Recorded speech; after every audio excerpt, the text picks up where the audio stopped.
मसीह में अति प्रिय भाई और बहनों, आप सबों को मेरे ओर से यीशु मसीह के पवित्र नाम में जय मसीह की।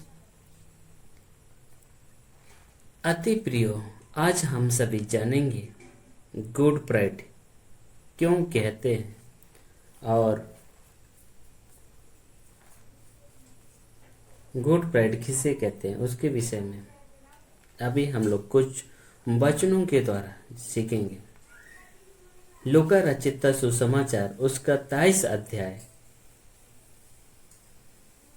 44, 45, 46 वचन से हम सभी अध्ययन करेंगे। 44 वचन। अब यह दोपहर के लगभग 12 बजे का समय था और 3 बजे दिन तक सारे देश अंधेरा छाया रहा क्योंकि सूर्य का प्रकाश जाता रहा। तब मंदिर का पर्दा बीच से फट गया और यीशु ने ऊंचे स्वर्ग में पुकार कर कहा, हे पिता, मैं अपना आत्मा तेरे हाथों में सौंपता हूँ। यह कहकर उसने अपना प्राण त्याग दिया। इन है दोस्तों, जब यीशु मसीह शुक्रवार का दिन को या फ्राइडे का दिन को मारा गया, पीटा गया और वह क्रूस पर लटकाया गया। और उस दिन का ये घटना है कि दोपहर का समय से लेकर 3 बजे तक सारे देश पूरा अंधकार छाया हुआ था। इसका मतलब होता है दोस्तों, ये एक परमेश्वर अपना पुत्र का एक चिन्ह बताता है। ये प्रकृति में ये परमेश्वर का पुत्र है।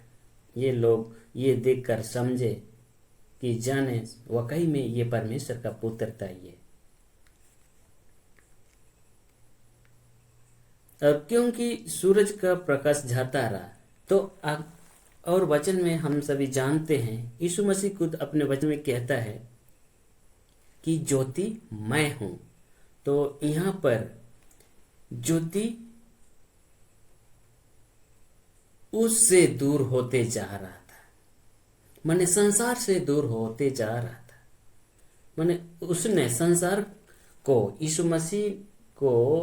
संसार ने यीशु मसीह को पसंद नहीं किया। माने उसको संसार ने यीशु मसीह को रौंदाया, यीशु मसीह को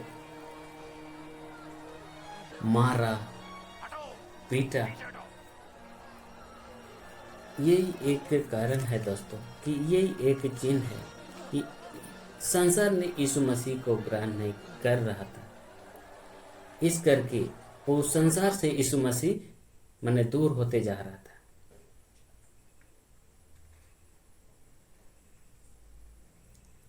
तब उसी समय मंदिर का पर्दा बीच से फट गया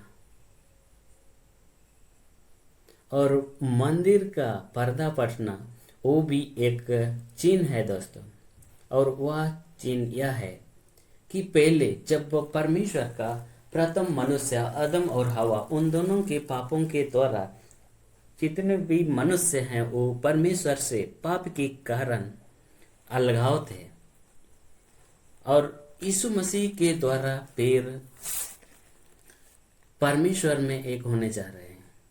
तो पहले जमाने में जब कोई भी बलिदान चढ़ाया करते थे, वह सब एक साधारण व्यक्ति नहीं चढ़ाते। वहां पर या मंदिर पर एक चुना हुआ व्यक्ति ही बलिदान को चढ़ा किया करते थे। और उस समय का जो परमेश्वर से अलगाव था, वो अलगाव वचन यानी यीशु मसीह के द्वारा फिर एक हो गया। इसका मतलब पर्दा फटने का ये मतलब हुआ कि जब पर्दा फट गया तो साधारण व्यक्ति यानी पापी मनुष्य भी परमेश्वर से विनती कर सकते हैं, प्रार्थना कर सकते हैं। तो अभी इस समय इस करी सारे मनुष्य परमेश्वर से दुआ कर सकते हैं।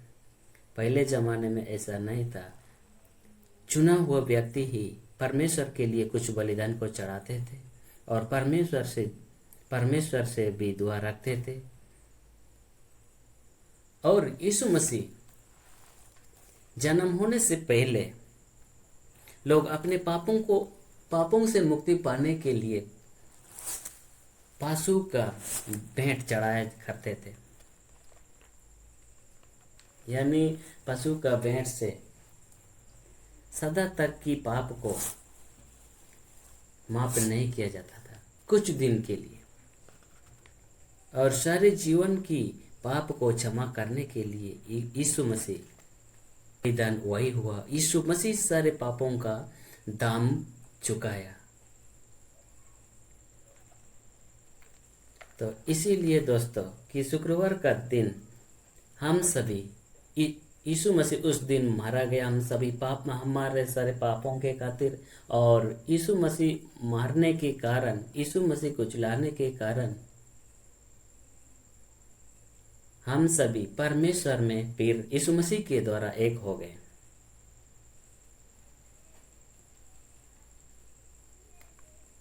और यीशु मसीह ने ऊंचे स्वर में पुकार कर कहा, हे पिता, मैं अपना आत्मा तेरे हाथों में सौंपता हूँ। ये कहकर प्रभु यीशु मसीह अपना प्राण त्याग दिया। कि परमेश्वर से अलगाव था और यीशु मसीह मारने के कारण, यीशु मसीह पकड़ाए जाने के कारण फिर हम सभी यीशु मसीह में जुड़ गए या मिल गए। इसीलिए ये दिन को हमें भला शुक्रवार भी कहते हैं या गुड फ्राइडे भी कहते हैं। तो दोस्तों, आप लोग गुड फ्राइडे के बारे में समझ गया होगा। दोस्तों, फिर से आप सबों को मेरे ओर से यीशु मसीह के मधुर नाम में जय मसीह।